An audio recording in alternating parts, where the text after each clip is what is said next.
the bustling heart of an ancient city, where the aroma of spices mingled with the clamor of the marketplace, lived a merchant named Zaid.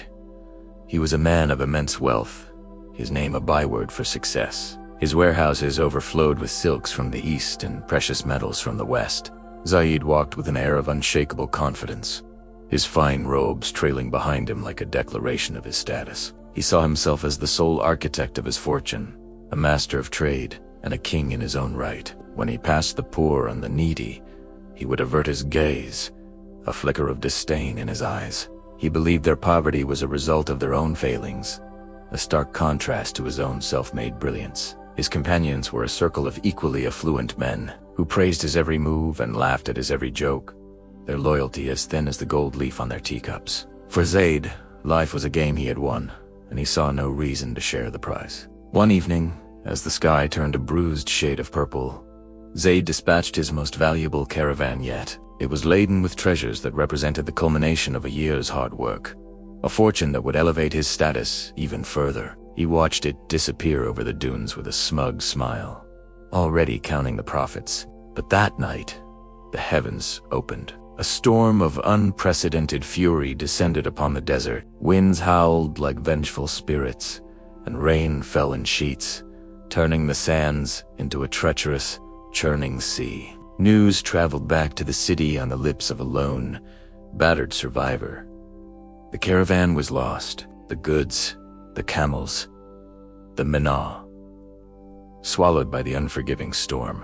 Zaid's world collapsed in an instant. The foundation of his pride, his vast fortune, was washed away. He stumbled through the marketplace, his fine clothes now seeming like a mockery. When he sought comfort from his friends, he found only closed doors and cold shoulders. The men who had feasted at his table and sung his praises now saw him as a liability, a failure. Abandoned and stripped of his wealth, Zaid was left with nothing but the crushing weight of his own arrogance. Days turned into a blur of despair. Zaid wandered the city, a ghost haunted by the memory of his lost glory. He was now one of the faces he had so often ignored, a figure of pity in the bustling crowds. One afternoon, seeking refuge from the relentless sun and the even more relentless thoughts in his mind, he slumped onto a stone bench near a quiet mosque. It was there he met Abdullah. Abdullah was a scholar, a man whose only visible wealth was the kindness in his eyes and the wisdom etched on his face.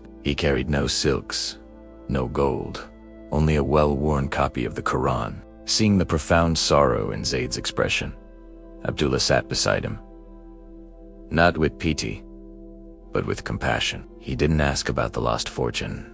He simply spoke. He shared verses from the Quran, reminding Zaid that indeed Allah does not love the arrogant and the boastful. He spoke of the Prophet Muhammad, peace be upon him, who, despite his divine station, was the most humble of men, mending his own clothes and treating the poorest with the utmost respect. Abdullah explained that wealth, health, and success are not earned entitlements, but tests from Allah. Your riches were a test of your gratitude and generosity, he said softly, and your loss is now a test of your patience and faith.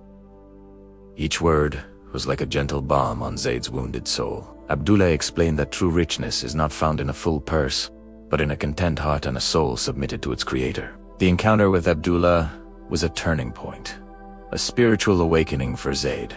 The scholar's words had cracked the hard shell of his pride, allowing the light of faith to pour in. He began to see the world not as a marketplace to be conquered, but as an arena for good deeds. The storm had taken his material wealth, but it had given him something far more valuable: humility. With a newfound sense of purpose, Zaid started over. He took on modest work.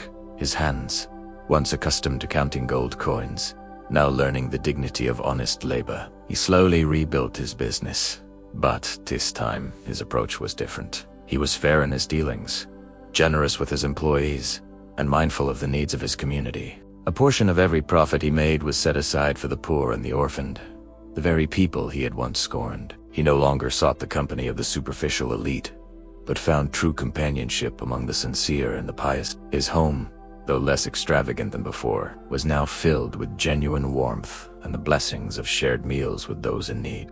Zaid discovered a contentment he had never known in his wealthiest days. He understood that his greatest treasure was not the gold he had lost, but the faith he had found. He learned that humility is not a sign of weakness, but the highest form of strength, a quality beloved by Allah, and the true key to a rich and fulfilling life. Thank you for watching. If this story touched your heart, please like, share, and subscribe for more content that aims to inspire. May peace be with you.